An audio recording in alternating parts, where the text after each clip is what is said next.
할렐루야. 네. 할렐루야. 네. 예, 은혜의 자리에 오신 우리 성도님들 환영하고 축복합니다. 우리 옆 사람과 인사하겠습니다. 잘 오셨습니다. 네, 잘 오셨습니다. 네, 잘 오셨습니다. 네, 오늘도 우리 예배를 기뻐 받으시고 말씀을 통해 우리 앞길을 인도하여 주시는 주님께 감사와 믿음으로 나아가기 원합니다. 그럼 이 시간 주님의 임재와 말씀을 사모하여 나온 영도교회 모든 예배자들을 서로 축복하며 찬양하시겠습니다.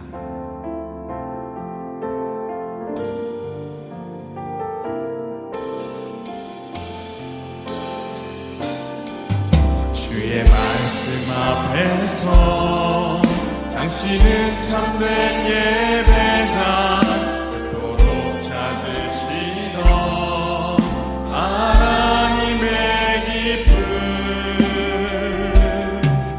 이 세상을 향한 거룩한 생명빛 되어 이 세상을 위한 구원의 소망 되어 영원한 하나님의 나라 함께 세워가 우리 서로를 보며 축복하겠습니다.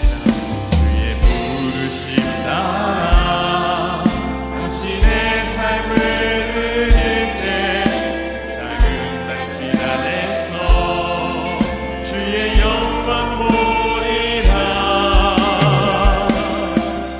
이 세상을 이길 주님의 군사 되어 이 세상을 섬길 주님의 손과 발 되어 영원한 하나님의 나라 함께 세워가리. 이 시간 지난 한 주를 돌아보며 기도로 나아가기를 원합니다. 거룩하신 하나님, 매일 우리에게 만나를 허락하여 주시고 시기마다 몰아치는 두려움과 염려로부터 피할 바위 되어 주신 주님의 은혜에 감사드립니다. 그러나 주님, 저희는 베풀어 주신 은혜를 잊고 게으름과 불순종으로 하나님께 드려야 할 충성을 다하지 못했습니다.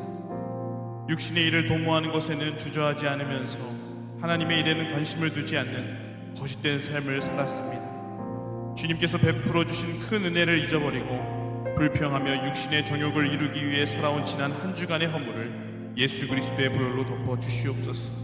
주님, 이 시간 회개하는 마음에 성령님이 함께하여 주셔서 육신의 일이 아닌 하나님의 일을 도모하는 우리가 되게 하여 주시옵소서. 이제부터 세월을 아껴 주님께 충성을 다하는 삶을 살아가게 하여 주시옵소서. 우리 다 같이 기도하며 나아갑니다. 주님, 이 시간 하나님 앞에 연약한 우리 자신을 돌아보며 기도로 나아갑니다. 하나님, 육신의 일을 도모하기를 주저하지 않으면서 주님 하나님 찾기를 주님 주저하는 또한 게을리하는 우리를 불쌍히 여겨주시옵소서. 우리를 향한 원대한 하나님의 꿈과 비전이 있음에도 불구하고 우리는 그 꿈과 비전을 붙잡지 아니하고 이 땅의 것에 목매어 살아가는 그러한 것들에 갈급해하는 우리 자신을 돌아봅니다.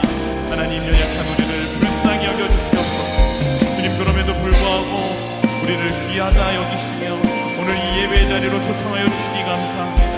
하나님, 이 예배 가운데 우리가 다시 하나님의 꿈과 비전을 붙들게 하시고 그 가운데 말씀을 따라 살아가는 삶, 말씀을 성취하는 인생 되도록 주님 우리를 이 시간 붙들어 주시옵소서. 예수 그리스도의 보혈로 덮어주시고 성령님께서 주장하여 주시옵소서. 예수님의 이름으로 기도드립니다. 아멘. 우리 다 같이 일어나셔서 나를 통하여 찬양하시며 나아가겠습니다.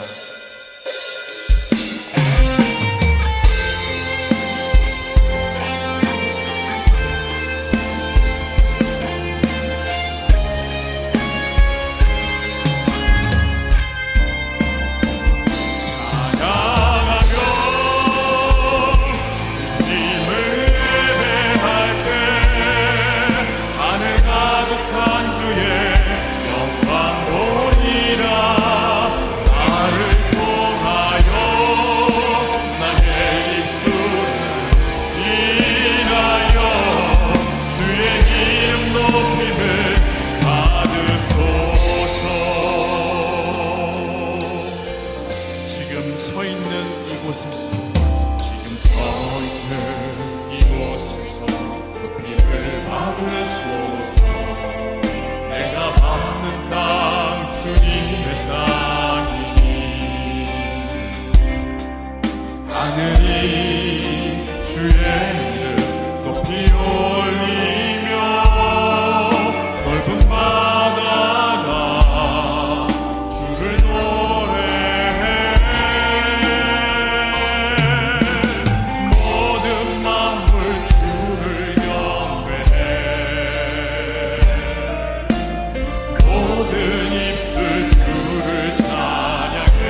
이름 높임을 받으소.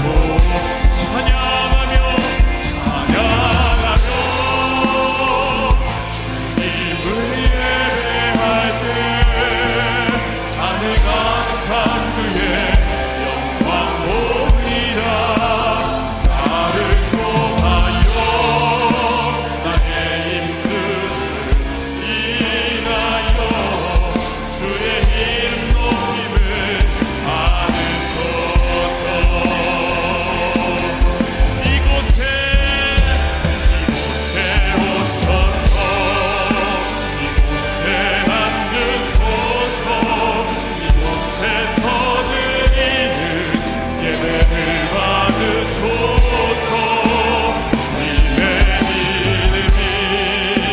주님의 이름만이 오직 주의 이름만 이곳에 오셔서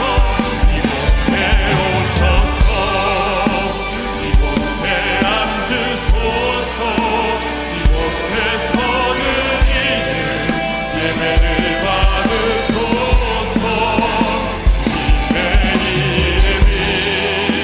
주님의 이름만이 오직 주의 이름만 이곳에 있습니다. 아멘. 이 시간 우리 가운데 임재하신 주님께 감사와 영광 올려드리며 우리 다 같이 기쁨으로 찬양하시며 나아가겠습니다.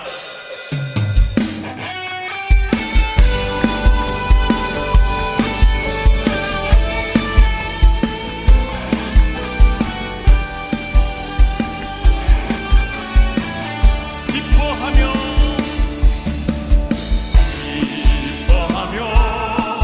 승리의 노래 부르리. 그 백성 주가 회복 지키시네.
저희를 사랑하시고 사랑으로 인도하시는 주님께 감사와 영광의 박수 올려드립니다.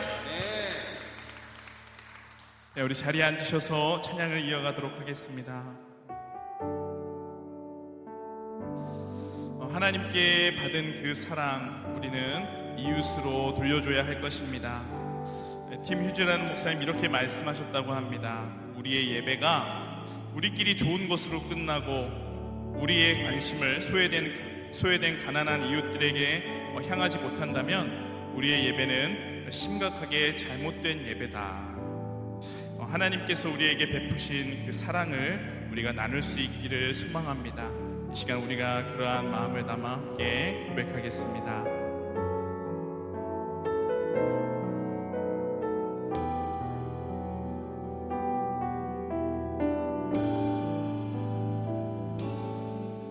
천국의 소망 품은 당신을 주님 앞에 설 바로 당신은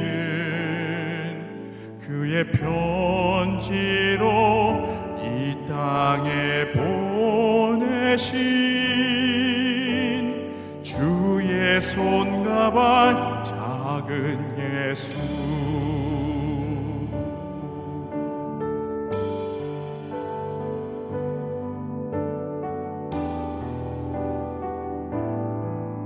우리 함께 고백하겠습니다. 천국의 소망 품은 당신을 주님 앞에 설 바로 당신을 그의 편지로 이 땅에 보내신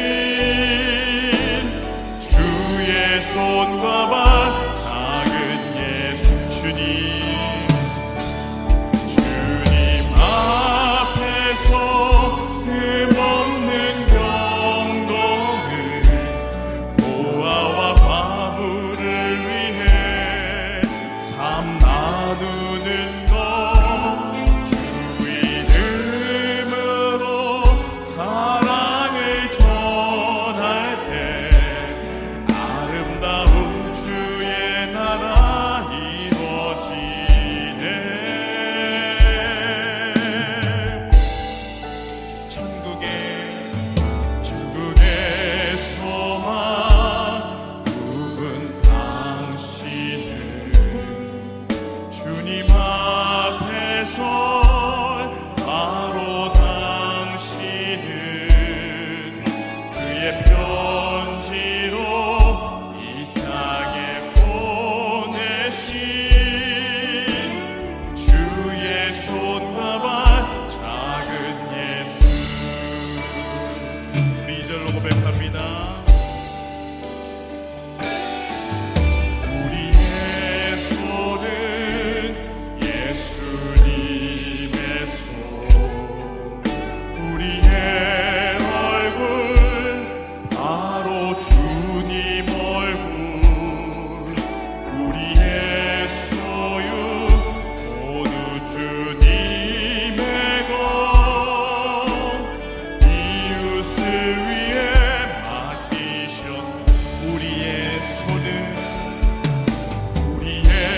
손은 예수님의 손, 우리의 얼굴 바로 주님 얼굴, 우리의 소유 모두 주님의 것, 이웃을 위해 맡기셨네.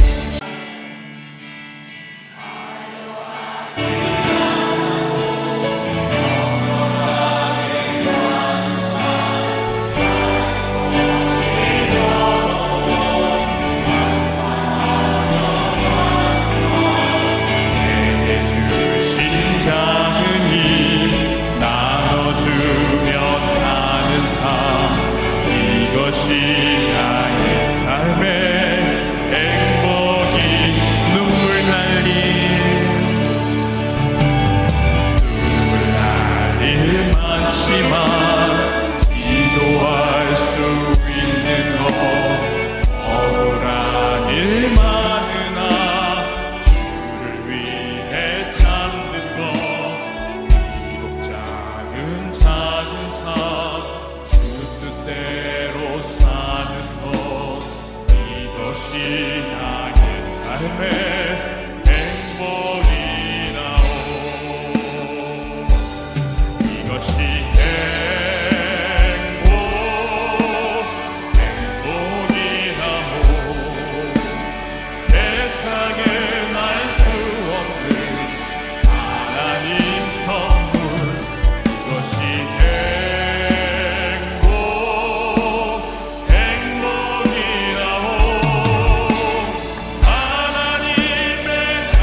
주님을 믿고 따르면서 더 누리고 더 소유하는 것에 집착하지 않기를 원합니다. 주님 욕망에 이끌린 삶이 아닌 주님으로 인해 나누고 주님으로 인해 채워지는 인생 되게 하여 주시옵소서. 주님이 붙여주신 나의 이웃, 나를 부르신 곳에서 주님이 주신 생명과 평안을 나누며 사랑하는 우리 영북의 모든 지체 되게 하여 주시옵소서. 우리 다같이 찬양을 기억하며 기도로 나아갑니다. 하나님 아버지, 우리 가운데 하나님 이 땅에서 천국의 소망을 품게 하시고 주님 그 가운데 하나님의 사랑을 받고 하나님의 사랑을 나누며 살아가게 하시니 감사합니다. 주님, 우리가 주님을 믿고 따르면서 무엇을 먹을까, 무엇을 마실까, 무엇을 입을까 고민하지 않고 이제는 정말 하나님께서 주신 비전과 소망을 따라 그 소명을 따라 살아가는 우리 인생 되게 하여 주시옵소서. 주님, 바라옵기는 우리가 가지고 있는 것을 훔쳐주지 아니하고 내려놓고 나눌 수 있는 삶, 주님 때문에 나눌 수 있는 삶 살아가게 하여 주시옵소서.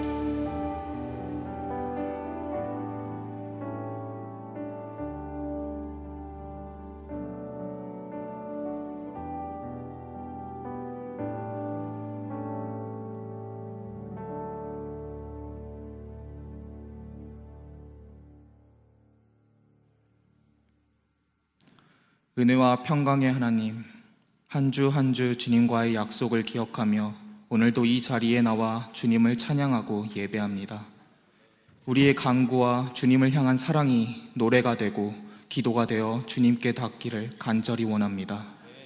우리의 이 예배가 주님 보시기에 기쁘신 주님이 찾으시는 그 예배가 되기를 원합니다.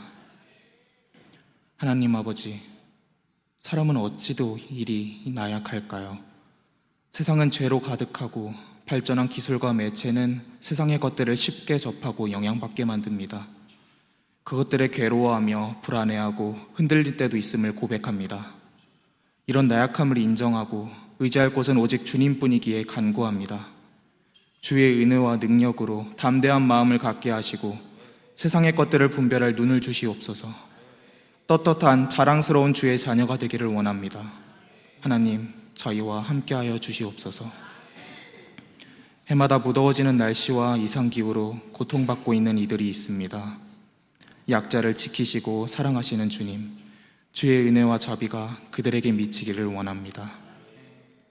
오늘 주일을 안식일로 지키며 한 주간을 마무리하고 새로운 한 주를 마주합니다. 다시 세상으로 나아갈 때에 지난 날보다 오늘은 더, 내일은 더 주의 자녀로서 예수님을 닮아가기를 원합니다. 하나님, 항상 주께 감사합니다. 그리고 사랑합니다. 언제나 주님께서 함께 하심을 믿사오며 예수 그리스도의 이름으로 기도드립니다. 아멘.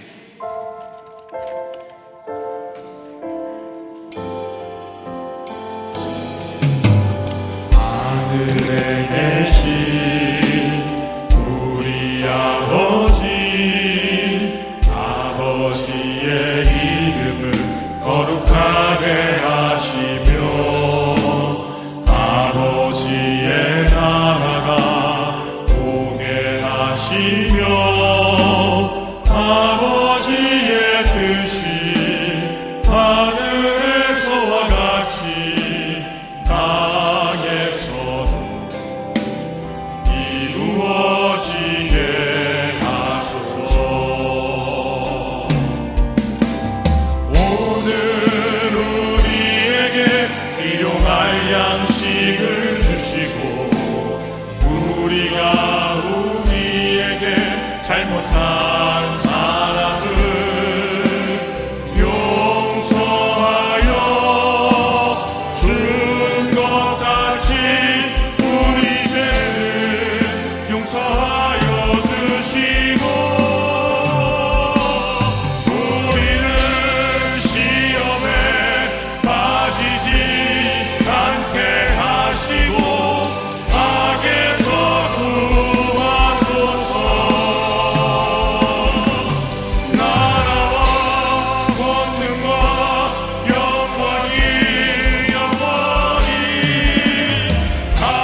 교회 실천을 전해드립니다.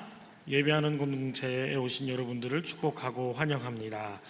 이번 주까지 하반기 사역 일정에 따라 수요 오전 기도회와 금양로 기도회가 없습니다. 다만 수요 저녁 기도회로 모입니다. 함께 참여하셔서 기도하시면 좋겠습니다. 교회학교 여름사역 일정이 하나님 은혜로 차근차근 진행되고 있습니다. 지난주에 청소년부 수련회가 끝났고 이제 청년부 수련회를 앞두고 있습니다. 끝까지 영도교회 다음 세대가 견실하게 믿음의 세대로 설 수 있도록 관심 가져주시고 함께 기도해 주시기 부탁드립니다. 할렐루야 찬양대를 모집합니다. 모집 대상과 파트를 참조하시고 신청 및 문의는 최종수 집사님께 해주시기 바랍니다. 영등포 성서신학원 2023년도 가을학기 신입생을 모집합니다. 주보에 학제 및 자격과 제출 서류에 대한 내용이 있습니다. 교우 동정과 모임 및 안내는 주보를 참조해 주시기 바랍니다. 이상으로 교회 실천을 모두 전해드렸습니다. 좌우에 계신 분들과 함께 평화 인사 나누시겠습니다. 주님의 평화를 빕니다. 오늘 우리에게 주시는 하나님 말씀은 누가복음 10장 25절부터 37절까지의 말씀입니다. 제가 받들어 봉독하겠습니다. 하나님의 말씀을 경청하십시오. 어떤 율법교사가 일어나 예수를 시험하여 이르되 선생님 내가 무엇을 하여야 영생을 얻으리이까? 예수께서 이르시되 율법에 무엇이라 기록되었으며 네가 어떻게 읽느냐? 대답하여 이르되 내 마음을 다하며 목숨을 다하며 힘을 다하며 뜻을 다하여 주 너의 하나님을 사랑하고 또한 내 이웃을 내 자신같이 사랑하라 하였나이다. 예수께서 이르시되 내 대답이 옳도다. 이를 행하라. 그러면 살리라 하시니 그 사람이 자기를 옳게 보이려고 예수께 여짜오되 그러면 내 이웃이 누구니이까? 예수께서 대답하여 이르시되 어떤 사람이 예루살렘에서 여리고로 내려가다가 강도를 만나매 강도들이 그 옷을 벗기고 때려 거의 죽은 것을 버리고 갔더라.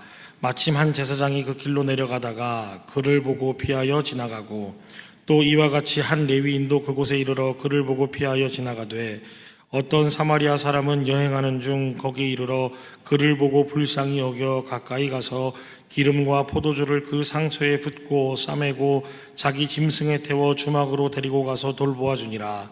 그 이튿날 그가 주막 주인에게 데나리온 2를 내어주며 이르되 이 사람을 돌보아 주라. 비용이 더 들면 내가 돌아올 때에 갚으리라 하였으니 내 생각에는 이 세 사람 중에 누가 강도 만난 자의 이웃이 되겠느냐? 이르되 자비를 베푼 자니이다. 예수께서 이르시되 가서 너도 이와 같이 하라 하시니라. 이것은 우리 주님의 말씀입니다. 아멘. 한 청년이 택시를 탔는데 어떤 할머니와 합승을 하게 됐습니다. 같이 옆자리에 나란히 앉아서 가다가 글쎄 그 청년의 배에서 심상치 않은 소리가 들리기 시작했던 겁니다. 야단났다. 이거 터지기만 하면 대형 사고일 것 같은데 이 불길한 마음 때문에 온 신경이 곤두선 채로 참았습니다. 식은땀에 옷이 다 젖을 정도로 이 고역의 시간을 보냈지만 이 도저히 이제는 사람의 힘의 영역을 벗어나는 정말 신의 영역으로 이제 진입하기 직전에 정말 이 위급한 상황이 이제 막 도래하고 있었습니다. 그래서 막 열심히 가스밸브를 잠그는데요. 청년이 간절히 기도하기 시작합니다. 하나님 지혜를 주십시오. 예수 믿던 청년이었나 봐요. 위급할 때 하나님을 찾습니다. 근데 사실 그 순간에 나올 만한 지혜가 딱히 없습니다. 그죠? 정직하게 싸거나 끼는 것밖에 없는데, 그 와중에 정말 기발합니다. 이 청년이, 손가락으로 이 택시 이 창문을 뽀드득 이렇게 문지르면서 이 방귀 소리와 매우 흡사한 이 소리를 만들기 시작합니다. 그러면서 그 소리에 의지해서 시원하게 낀 방귀와 함께 이 창문을 열심히 문지르면서 위기를 넘길 수 있었다라고 하는 거죠. 근데 그때 옆에 있던 할머니께서 그 청년의 어깨를 두드리면서 이렇게 말씀하셨습니다. 총각, 소리는 그렇다 치고 냄새는 어떡할 것인가 라고 이렇게 대답했다는 거죠. 청년 나름대로는 타인을 배려하려고 했지만 결국은 사람은 자기 중심적이라고 하는 이야기입니다. 사실 창문을 문지르는 행위도 자신이 망신을 당할까 봐 소리를 낸 거지 냄새는 다 남김없이 할머니께 갖다 드렸잖아요. 그죠?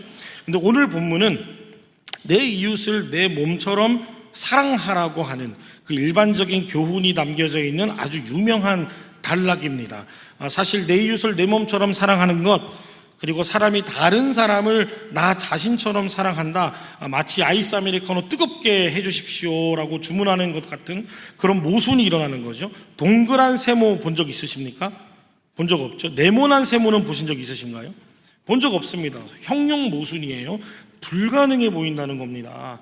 내가 내 이웃을 내 몸보다 더 사랑한다? 혹은 내 몸에 준하게 사랑하는 것조차도 나한테는 너무나 지킬 수 없는 무거운 계명이 아닌가 하는 것이 바로 오늘 본문에 나와 있는 일반적인 교훈이라는 겁니다. 왜 그럴까요? 우리가 살아가고 있는 시대가 바로 각자 도생의 시대를 살아가고 있기 때문에 그렇습니다.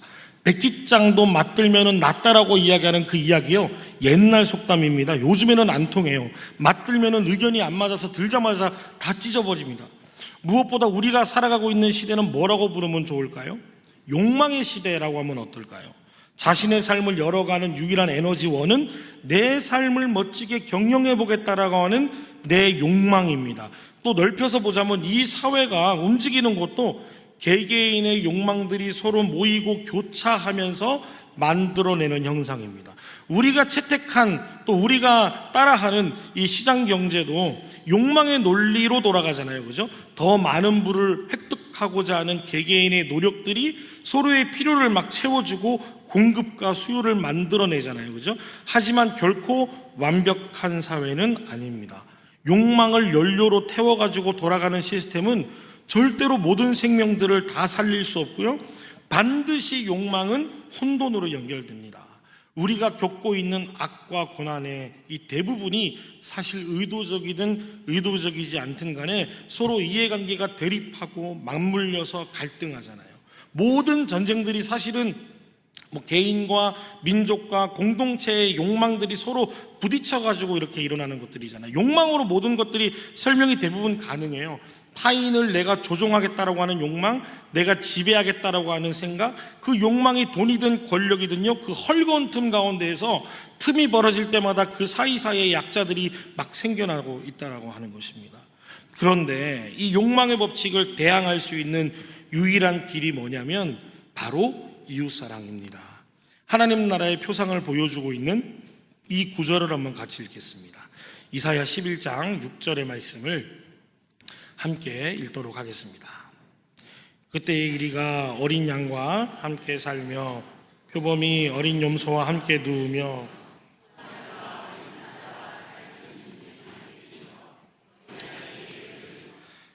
어떻게 이리와 어린 양이 함께 살고 표범과 어린 염소가 함께 누울까요? 송아지와 어린 사자와 아이가 어떻게 같이 놀 수 있습니까? 이리에게는 어린 양이 그날 식사 메뉴예요.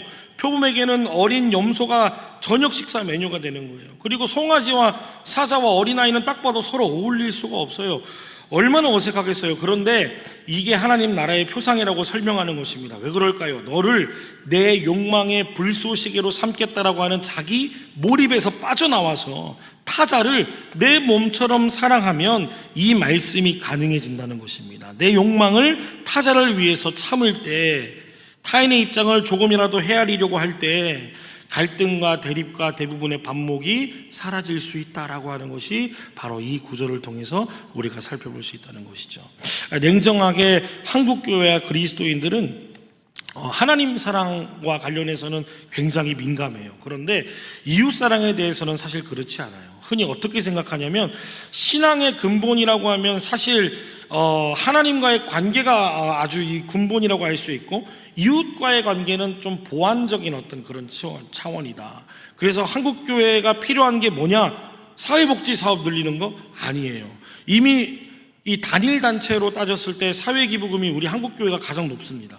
그럼에도 불구하고 왜 교회와 그리스도인들이 이기적이고 개인적이라는 이야기들을 사회 가운데에서 이웃 가운데에서 들을까요? 우리의 수직과 수평이 서로 틀렸다는 것입니다. 그러니까 뭐냐면 우리의 관계가, 우리의 신앙의 근본이 수직은 중요한데 수평은 그 다음이나 별로 중요하지 않다라고 하는 그 생각이 틀렸다라고 하는 것입니다.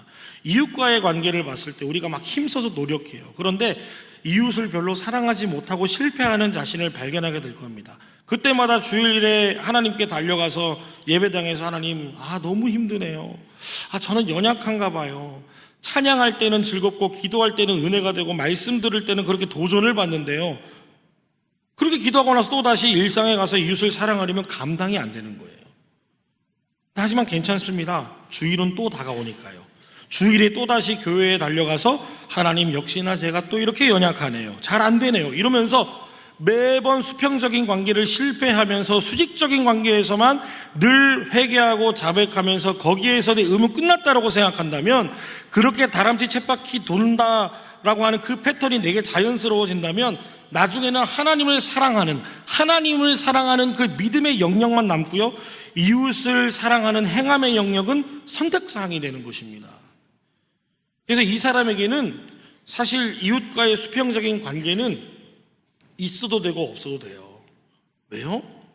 이 사람에게 가장 중요한 건 하나님과의 관계뿐이기 때문에, 이게 되면 이거는 별로 상관없는, 그래서 늘 잘못하면은 회개하고 죄 지었다고 고백하면 되고, 수직적인 관계만 잘 되어 있으면 이것 좀 안 된다고 매번 용서를 구하고 연약하다고 자백하는 데서 사실 성도의 의무는 다 했다라고 느낄 수 있으니까요.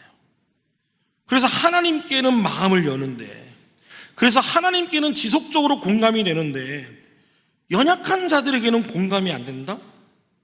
수직은 괜찮은데 수평이 안 되는 것입니다. 근데 기억하십시오. 하나님 사랑은 이웃 사랑을 통해서 증명됩니다. 기독교인이 이기적이다, 개인적이다, 믿는 사람들이 더하더라, 이런 말들이 쉽게 들리고 교회가 사회의 존경을 받지 못한다는 소식을 듣는 이유가 뭘까요?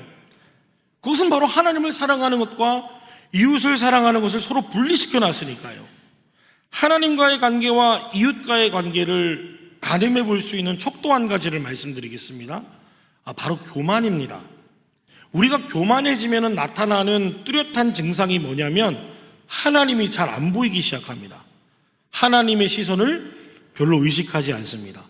그러면 착각 현상이 일어나는데요, 먼저는 자신에 대해서 착각하고요, 그 다음은 이웃에 대해서 착각해요.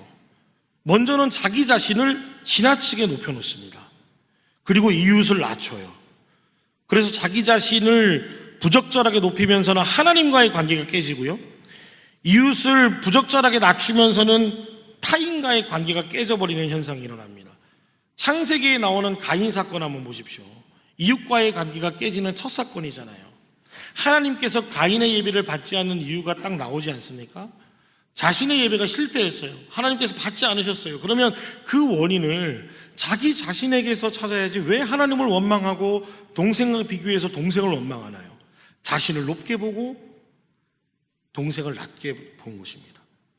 그 마음으로, 그 교만함으로 동생을 죽여버리고, 동생을 찾으시는 하나님께 가인이 뭐라고 대답하죠? 창세기 4장 9절 하반절입니다. 함께 제가 읽겠습니다. 내가 내 아우를 지키는 자니까 라고 이렇게 하반절이 나와 있어요. 하나님께서 이 동생을 찾을 때 이 가인의 반응이 매우 시큰둥해요. 내가 내 아우를 지키는 자입니까? 그런 거 하면은 가인의 영적 상태가 잘 나와 있는 게 바로 14절의 내용입니다. 14절, 우리 4장 14절 말씀을 같이 읽도록 하겠습니다. 주께서 오늘 이 지면에서 나를 쫓아내시온즉 내가 주의 낯을 배웁지 못하리니 내가 땅에서 피하며 유리하는 자가 될지라. 무릇 나를 만나는 자마다 나를 죽이겠나이다. 여기서 보면 나를 쫓아내시온즉, 내가 땅에서 나를 만나는, 나를 죽이겠나이다, 온통 나로 가득 차 있어요. 자신에게 과몰입되어 있다는 것입니다. 욕망에 따라서 행했던 그 끝이 무엇입니까? 바로 악을 행한 것이에요. 나로부터 촉발되는 욕망은 내 죄성을 만나면 내 영혼을 나한테 과몰입시키게 만들어요.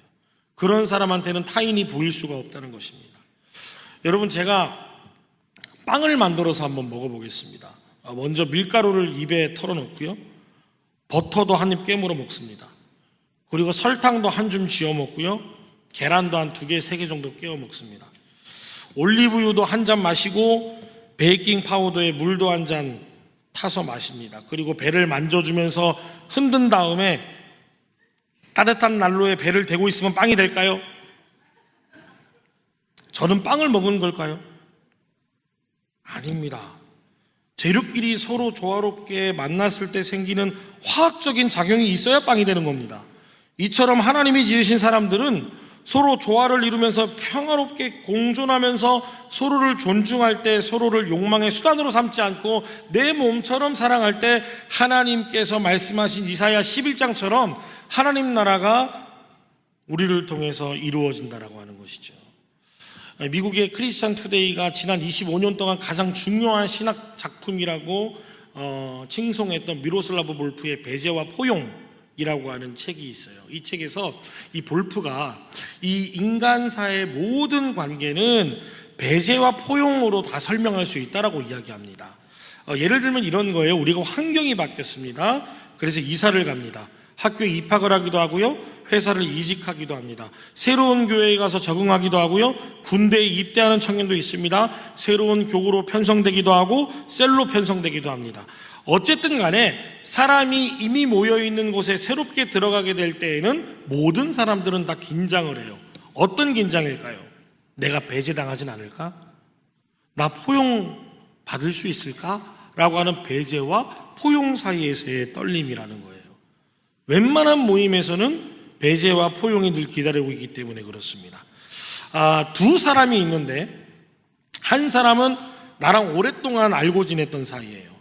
그리고 또 다른 사람은 이제 처음 본 사이입니다. 그러면 자연스럽게 우리의 마음은 오랫동안 알고 지냈던 사람한테 기울게 되죠. 그래서 그 사람을 먼저 포용합니다. 근데 반면 처음 본 사람은 우리 어떻게 해요?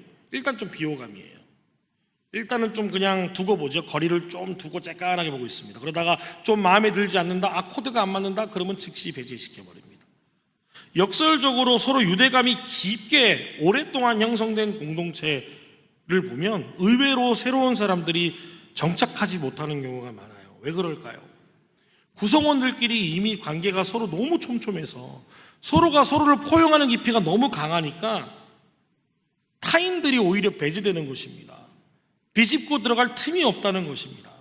그리고 또한 이곳은 이래야 한다, 저곳은 저래야 한다라고 하는 규율들이 텃세처럼 사람들을 밀어내잖아요. 이러한 포용과 배제가 난무하는 관계 속에서 어떻게 돌파구를 찾을 수 있을까? 저는 키워드로 거리두기를 제시합니다. 무슨 말이냐면 우리가 진심으로 이웃과 화평한 관계로 나아가려면 내가 속한 문화와 터전과 또 익숙한 환경에서 스스로 거리를 둬야 한다는 말입니다. 그렇게 거리를 둘 때 다른 타인들이 벌어진 틈을 통해서 우리 안으로 수속된다는 거예요. 무슨 얘기냐면 예를 들어서 서로 의견이 다르단 말이죠. 의견이 다른데 내가 서로 다른 그 의견이 다른 그 타인을 포용하기 위해서는 내가 내 의견에서 내 스스로의 생각에서 나를 배제시키는 겁니다. 그러면서 내가 타인을 포용하게 되는 거죠. 내가 내 생각과 뜻을 고집하면서 내 신념에 포용되어 있을 때 타인은 내 생각에서부터 배제될 수밖에 없다라고 하는 것입니다. 오늘 본문에서 예수님께서 이 맥락으로 율법교사한테 도전을 주세요. 오늘 본문이 이 구원에 대한 이야기를 하는 것 같기도 하고 선행을 베풀라는 사회정의적 차원을 얘기하는 것 같기도 한데 어떤 율법교사가 이 예수님을 찾아옵니다. 어떻게 해야지 영생을 얻을 수 있습니까? 라고 질문하죠. 근데 예수님께서 시큰둥하게 반응하세요. 정말 궁금해서 질문한 게 아니니까요. 그래서 예수님께서 반문하시죠. 율법에는 뭐라고 기록되어 있습니까? 그렇게 물어보세요. 이 율법교사가 이미 답을 빤히 알면서 묻는 걸 예수님께서 직감하신 것이에요. 왜 묻냐는 의도가 담겨 있다는 것입니다. 정말 율법교사는 정답을 알고 있었어요. 그래서 그가 대답하기를 마음을 다하고 뜻을 다하고 정성을 다하고 힘을 다해서 주 너의 하나님을 사랑하고 이웃을 내 몸처럼 사랑하라고 하셨습니다. 그렇게 하면은 구원을 받을 수 있다고 율법에 쓰여 있습니다. 왜 율법교사가 이미 답을 알면서 예수님께 질문하고 있을까요? 성경은 이를 두고 시험한다라고 증언하고 있습니다. 예수라고 하는 자가 정말 영생을 얻는 길을 알까 모를까를 궁금해하는 게 아니라요, 내가 꽤나 의로운 사람인데 영생을 얻을 사람이라고 하는 사실을 당신은 알고 있나? 라고 하는 걸 시험하는 거예요. 내가 얼마나 의로운 사람인지를 당신은 아느냐를 지금 시험하고 있다는 것입니다. 즉 답을 구한 것이 아니라 내가 얼마나 의로운 사람인지를 당신은 알고 있는가. 예수님께서 대답하세요. 네 말이 옳다. 가서 그대로 행하라고 말씀하세요. 사실 이 대답은 정상적인 대답은 아닙니다. 율법교사의 질문을 예수님께서 간파하셨다면 너는 의인이 아니라고 짚어주시거나 혼을 내셔야 하는데 너는 정답을 알고 있고 그리고 그렇게 행하라고 말씀하세요. 율법교사가 물어본 것은 영생을 얻는 방법을 물어봤잖아요. 어떻게 하면 영생을 얻습니까? 라고 물어봤는데 보통 요한복음에 있는 말씀처럼 인자는 길과 진리와 생명이니 나를 믿으라고 말씀하셔야 할 텐데 네가 옳다라고 이렇게 말씀하시고 끝내세요. 그러니까 율법교사가 더불어서 질문하는 거예요. 누가 우리의 이웃입니까? 누가 나의 이웃이 될 수 있습니까? 이 질문도 사실 정말 교묘합니다. 진짜 깨닫고 싶어서 물어본 게 아니거든요. 자기를 옳게 보이려고 질문했다고 성경이 증언하고 있잖아요. 왜 내 이웃이 누구냐는 질문이 자신을 옳게 보이게 하고 의롭게 보이게 만들까요? 그것은 바로 율법교사가 생각한 이웃의 범위가 굉장히 좁았기 때문입니다. 그 좁은 범위에서 자신은 이웃사랑을 잘 해내고 있다고 생각했으니까요.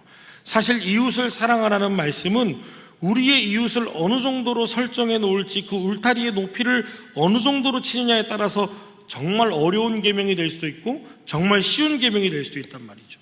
원수가 내 이웃이 될 수 있는가? 끊임없이 골칫거리를 만들고 문제를 던져주면서 나를 괴롭히는 직장 동료가 내 이웃이 될 수 있겠는가?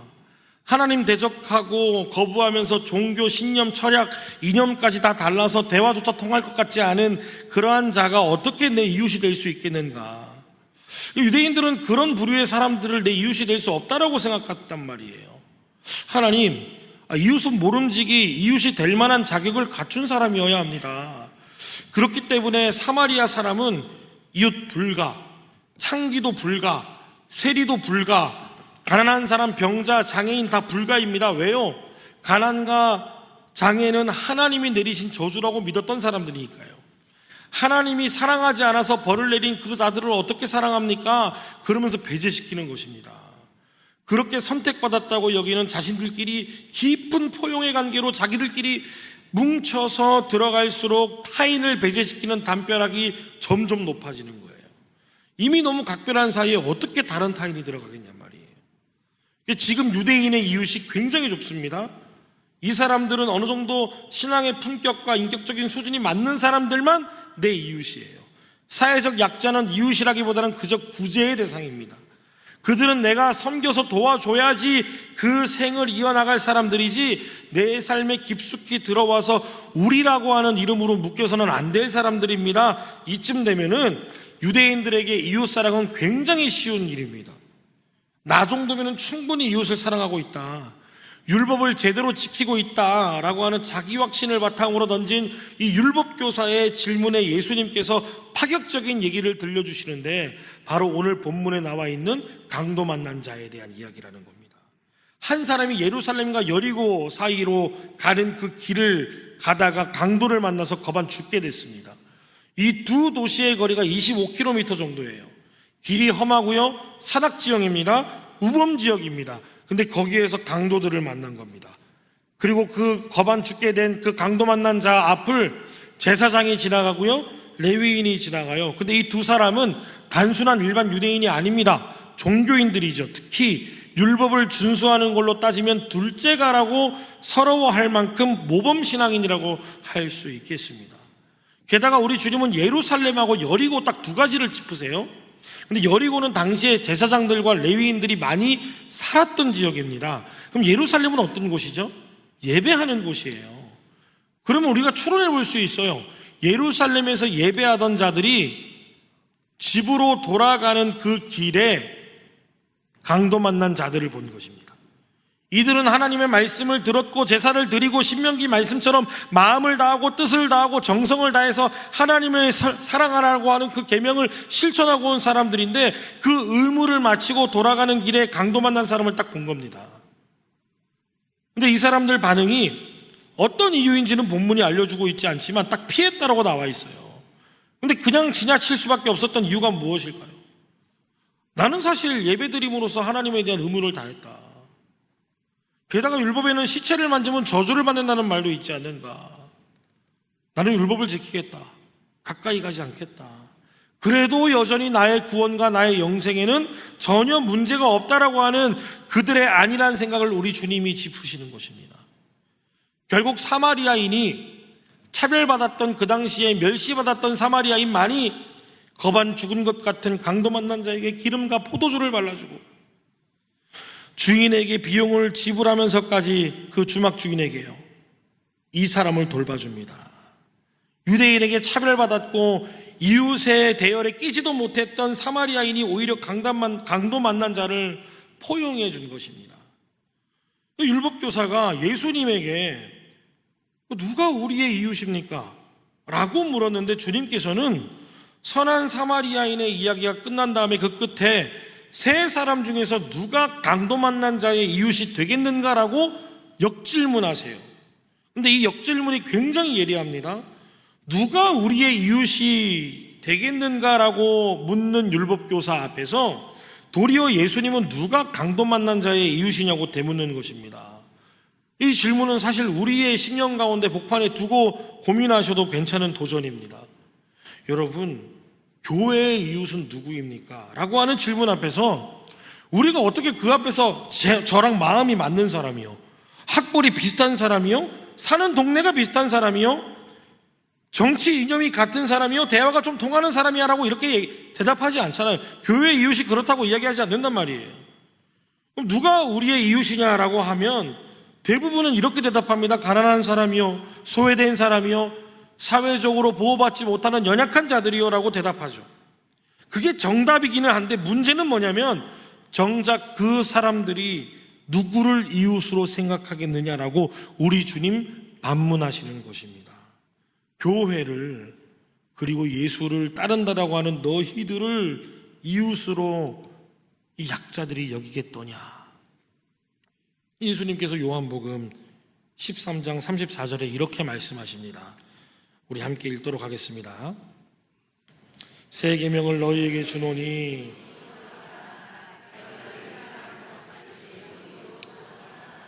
여기에서도 이웃사랑의 말씀이 나오는데 예수님께서 뭐라고 말씀하시죠? 새 계명이라고 말씀하세요. 이미 유대인에게 너무 익숙한 이웃사랑이 왜 새 계명일까요? 내가 너희를 사랑한 것 같이 라고 하는 부분이 힌트입니다. 사랑의 기준이 이제는 율법이 아니고 예수님이 되었다는 것이에요. 모세의 율법은 이방인과 유대인을 구분해요. 그렇기 때문에 이웃이 사랑하라고 하지만 그 사랑은 동정하는 사랑이에요. 사람을 어떤 처지인지를 두고 막 나눴단 말이에요. 그러니까 율법교사가 예수님에게 누가 내 이웃입니까? 라고 이렇게 물었을 때 자신만이 가지고 있었던 좁은 이웃의 범위를 가지고 와서 우쭐대면서 물었던 것입니다. 자기가 옳게 보이려고. 사랑할 만한 대상을 사랑하는 게 뭐가 어렵겠습니까? 자연스럽지 않습니까? 우리 자식을 사랑하는 게 뭐가 어렵겠습니까? 사랑하는 족족 돌려받을 확률이 높은 사람한테, 권세가한테 내가 베푸는 것이 뭐가 어렵겠습니까? 베푸는 족족 다 돌려받을 텐데요.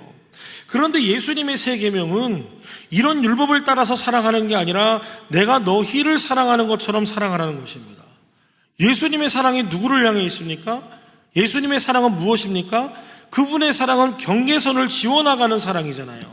거의 베풀면 돌려받을 수 있는 가능성이 전혀 없는 자들을 찾아가시고 사랑하셨어요. 손가락질 받았어요. 너희 주님은 왜 맨날 죄인과 세리와 밥을 잡수시느냐? 인기가 없는 약자들을 찾아가셨단 말이에요. 이원이 건강한 자들에게 필요하겠느냐? 말씀하시면서 말이죠. 오늘 우리가 함께 고백한 찬양에서 고아와 과부를 위해서 삶을 나누는 게 흠없는 경건이라고 고백했어요. 야고보서의 내용입니다. 근데 고아와 과부가 성경에서 어떤 내용입니까? 어떤 대상인가요?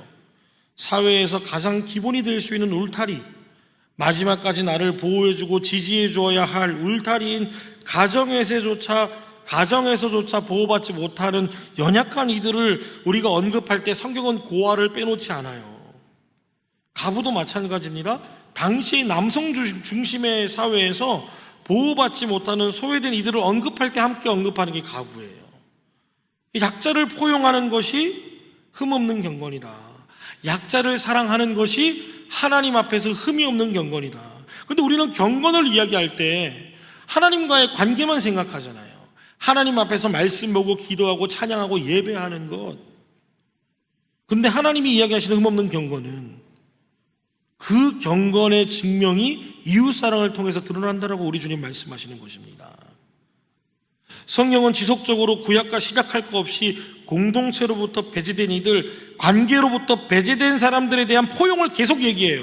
특히 그 가운데 고아는 가장 큰 아픔을 간직한 사람들이잖아요. 가장 보호받아야 하고 사랑받아야 할 대상으로부터 배제당해버린 이들입니다. 주님께서는 이들을 외면하지 않으시고 찾아오셔서 함께 하시겠다라고 약속하시잖아요. 요한복음 14장 18절의 말씀을 함께 읽겠습니다. 내가 너희를 고아와 같이 버려두지 아니하고 너희에게로 오리라. 예수님은 우리를 고아처럼 버려두지 않으시고 찾아오셔서 끊어진 관계를 회복시키는 분인 줄 믿으시기 바랍니다. 예수님의 십자가는 하나님과 우리 사이의 죄로 끊어진 관계를 회복시키셨어요. 십자가를 한번 생각해 보실까요? 예수님께서 십자가의 두 팔을 벌리고 나무에 달려 계세요. 이게 어떤 모양입니까? 공간을 마련하시고 원수에게로 나아오라고 초대하시는 포용의 공간입니다. 새 계명이라고 할 수 있는 예수님께서 사랑의 결정체가 되셔서 나무에 스스로 올라가셨어요. 율법에 보면 나무에 올라가는 자가 어떤 자입니까? 하나님께 저주를 받은 자라고 이야기하고 있잖아요. 근데 예수님께서 스스로 저주의 목판에 서 계시면서 복의 대열에서 스스로를 배제시키고 우리를 포용하신단 말이에요. 우리가 원래 저주의 자리에 올라 있어야 되는데 그것을 배제시키기 위해서 자기 자신을 복의 근원에서 배제시킨 것입니다. 서로 사랑하라. 내가 이렇게까지 너희를 사랑하는 것처럼 너희도 서로 사랑하라. 그것이 율법을 초월하는 새 계명이다. 그런데 이 말씀 앞에서 혹시 이렇게 질문하시는 분이 있겠습니다. 목사님, 저는 누군가를 포용할 여유가 없습니다. 내 일상을 보면 나는 유대인에게 차별받았던 사마리아인보다 더 비루합니다. 오히려 내가 강도 만난 인생 같습니다. 나는 기득권도 없고요, 소속될 집단도 없습니다. 또 우리 인생이 향방 없지 않습니까? 오늘 도움을 주던 자리에서 내일 도움을 받아야 할 자리에 우리가 처할 수도 있잖아요. 우리는 언제든지 우리의 삶의 범사 가운데 고난이라고 하는 강도를 만날 만큼 연약한 존재 아닙니까? 그렇기 때문에 사실은 내 이웃을 내 몸처럼 사랑하라는 그 계명이요, 나한테 무거운 계명인 것 같지만 나를 살리는 계명입니다. 생각해 보십시오. 우리 예배당 가운데 이웃을 내 몸처럼 사랑하는 사람이 내 주변을 애워싸고 있다고 생각해 보세요. 내 주변에 있는 사람들이 나를 이웃 삼을 텐데 자기 자신보다 더 나를 사랑한다? 그들의 포용으로 나는 회복될 수 있는 것입니다. 우리가 초입 가운데에 우리가 관계가 다 깨져버린 가인의 특징을 나눴어요. 가인의 특징이 무엇이었죠? 자기한테 온통 몰입되어 있잖아요. 근데 히브리어에서 우리라고 하는 그 말은 1인칭인 나의 복수형입니다. 무슨 말이죠? 나들이라는 뜻이에요. 나들. 여기에 모인 우리를 일컫는다면 히브리적 개념으로는 뭐냐면 나로 다 이야기할 수 있는 것입니다. 이웃들이 온통 또 다른 나들로 이루어져서 우리가 된다라고 하는 하나님의 마음이 그 히브리어 가운데 들어가 있다는 것입니다. 그래서 너의 기쁨이 곧 내 기쁨이 되고 너의 슬픔이 곧 내 슬픔이 되며 너의 고통이 곧 내 고통으로 여겨지는 진정한 내 이웃을 내 몸처럼 사랑하는 그 차원이 바로 히브리어에 담겨있는 우리의 정신이라는 겁니다. 무엇보다 우리에게 가장 큰 위로가 되는 사실이 뭡니까? 예수님께서 스스로 강도 만난 자가 되셨다는 거예요. 우리를 고아처럼 마침내 내버려 두시지 않는 까닭은 예수님께서 스스로 고아가 되셔 보셨기 때문입니다. 우리가 겪는 어떤 고통과 어려움들을 이미 잘 알고 계세요. 근데 만약에 예수님께서 철저하게 계산하시는 분이어서 율법 교사처럼 좁은 범위로 이웃을 설정해 놓으면 멀리 가지 말고요, 저처럼 좁은 범위로만 이웃을 설정해 놓으시면 우리는 그분의 이웃이 될 수 있을까요? 그렇게 주는 만큼 받으려고 하는 기브앤테이크의 법칙, 계산의 법칙 가운데 계산한 대로 사는 인생의 최선은 뭘까요? 계산하면서 살아가는 인생의 최대의 결실이 뭘까요? 자기 계산대로 풀리는 삶 아닙니까? 근데 계산을 넘어서 은혜로 사는 인생의 최선은 뭐예요? 계산을 뛰어넘는 은혜가 임하는 삶입니다. 사랑해도 돌려받을 수 있는 가능성이 전혀 없는 대상을 사랑하셨어요. 주님이 우리를 구원하신다 한들 어떤 것들을 우리에게 돌려받을 수 있겠습니까? 예수님 평생을 보면 늘 헐벗은 자, 줄인 자, 세리와 죄인, 그리고 창기와 흠 많은 자들을 특히 더 가깝게 대하셨습니다. 사랑하는 성도 여러분, 누에는 뽕잎을 먹고 비단을 토해내고요, 양은 풀을 먹고 우유와 털을 내놓습니다.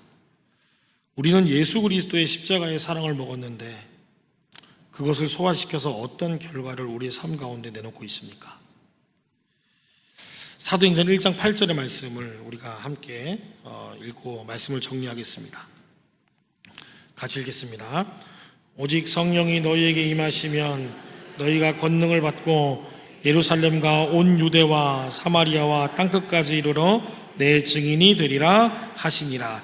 예수님께서 승천하시면서요, 제자들에게 아주 유명한 선교 명령을 하세요. 땅 끝까지 가라고 말씀하세요. 그런데 여러분, 성령을 받은 제자들이요, 어디까지 전도하는지 아십니까? 유대까지만 전도해요. 자신들이 자기의 터전인 기득거린 유대와 거리두기를 실패해요. 그래서 하나님께서 어떻게 역사하시냐면 핍박을 주세요. 스데반이 순교하고요, 야고보가 순교합니다. 핍박이 오니까 그제서야 흩어져서 거리두기를 시작하는 거예요. 그러면서 이방인들이 비로소 복음을 듣고 예수 그리스도의 그 복된 소식에 포용되기 시작하는 것입니다. 사랑하는 성도 여러분, 필요하다면 공동체의 중심에서 기꺼이 자기를 배제해 보십시오.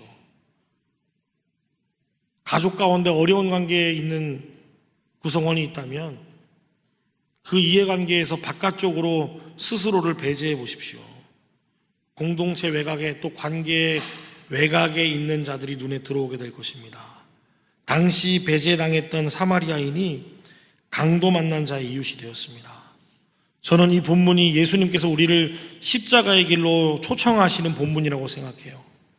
욕망의 대결에서 우위에 서고자 하는 욕구, 개인주의 사회에서 자기에게 몰입하고자 하는 욕구, 피곤함과 귀찮음과 불편함을 감수하지 않으려고 하는 욕구에서 자기를 배제할 때 높은 차원의 포용이 내 삶의 영역에서 열매로 열리게 될 줄로 믿습니다.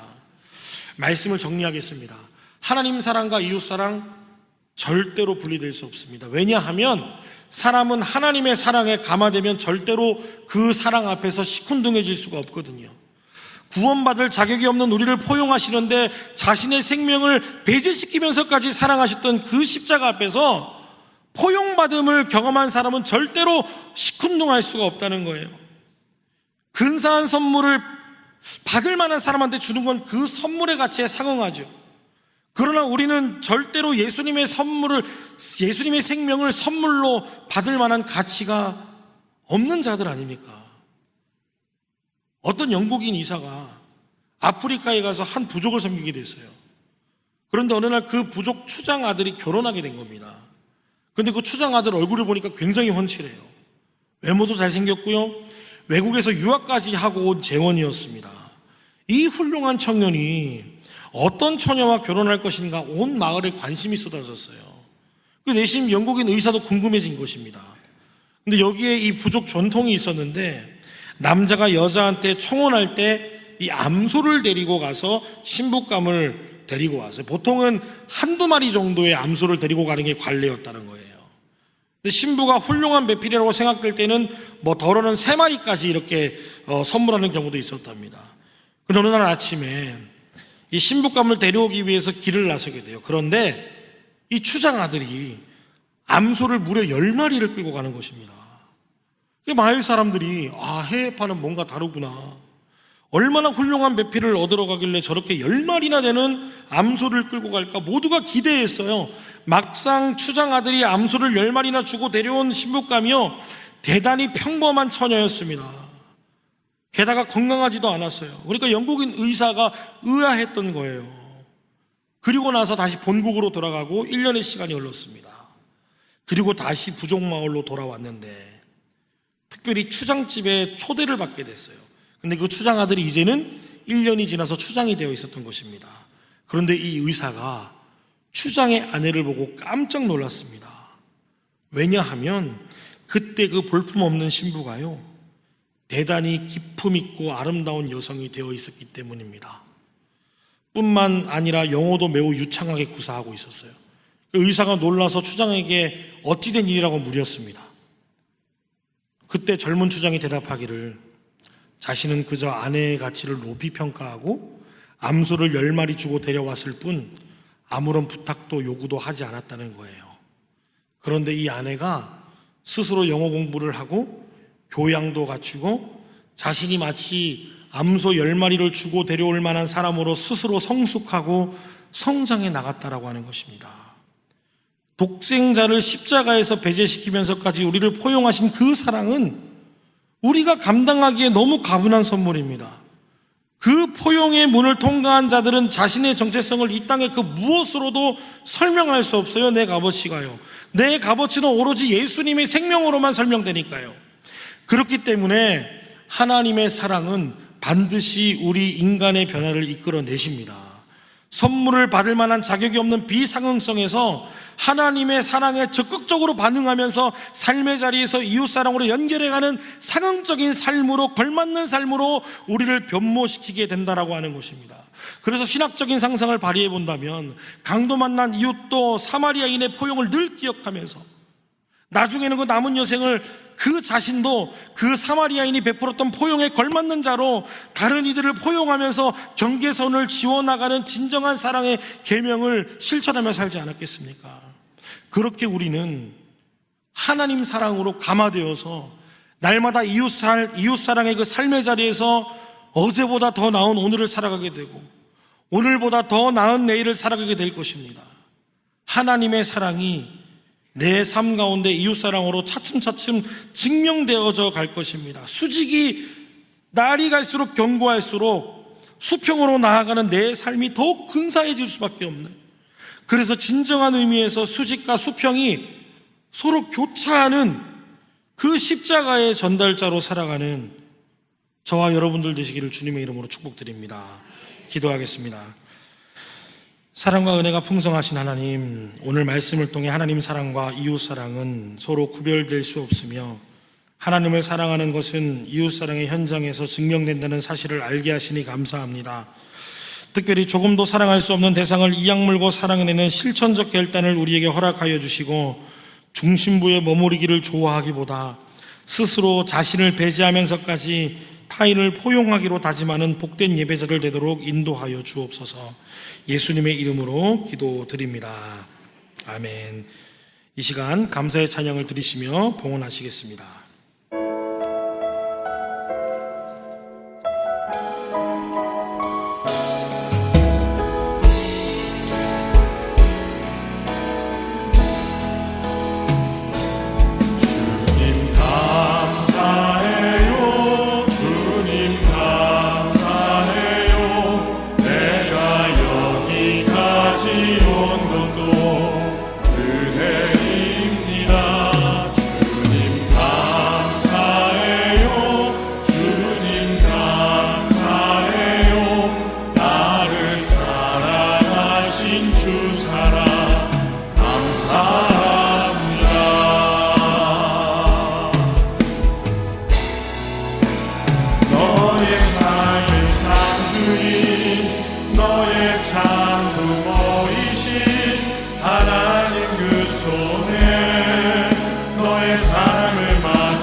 하나님 아버지, 생사화복을 주관하시고 범사 중에 우리의 형편을 돌보아 주셔서 가진 소유에서 귀한 예물을 따로 구별하여 드릴 수 있게 하시니 감사드립니다.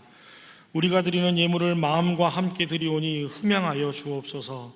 손이 부족해 드리지 못한 형편들도 주님 기억하사 하늘의 신령한 것과 땅에 기름진 것들로 채워 주옵소서.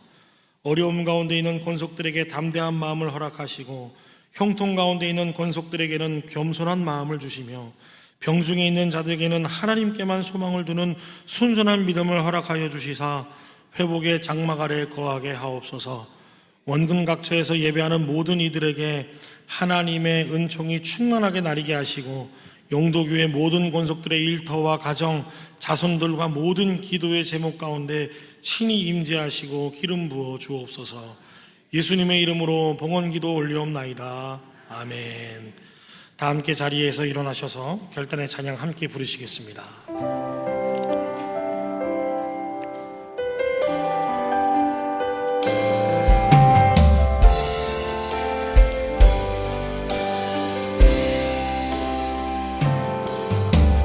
말씀 앞에서 경외하고 주께 홀로 섭니다. 생명의 말씀 읽고 순종해 주를 예배합니다. 기록된 말씀 힘이 있어서 진리로 우리 거룩해 하며 거룩한 말씀 세세 영원히 복음이 되어 말씀하시네. 하나님 말씀에 두려웠거든 자, 그 말씀에 생명을 거둔 자, 한 사람 찾으시는 주님의 약속을 믿어. 하나님 말씀에 운명을 거둔 자, 순종하며 주 따라가는 자, 영원한 하나님 나라 이뤄갈 주의 교회여